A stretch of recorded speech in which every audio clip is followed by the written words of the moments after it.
PSM Makassar krisis stopper jelang melawan PS Barito Putra pada laga tunda pekan ke-6 Liga 1 2022-2023. Dua stopernya Yuran Fernandes dan Erwin Kutawa tidak terlihat wajahnya di sesi latihan jelang keberangkatan tim ke Banjarmasin, Kalimantan Selatan. Dijadwalkan skuad PSM Makassar berangkat ke Banjarmasin pada Senin 9 Januari 2023 siang.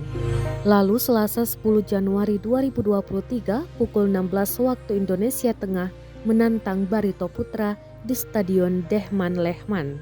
Yuran sudah absen sejak latihan perdana tim pasca libur pada Kamis 5 Januari 2023. Sedangkan Erwin Kutawa baru 2 hari ini tidak ikut latihan. Belum ada keterangan resmi dikeluarkan PSM Makassar terkait absennya dua pemain tersebut.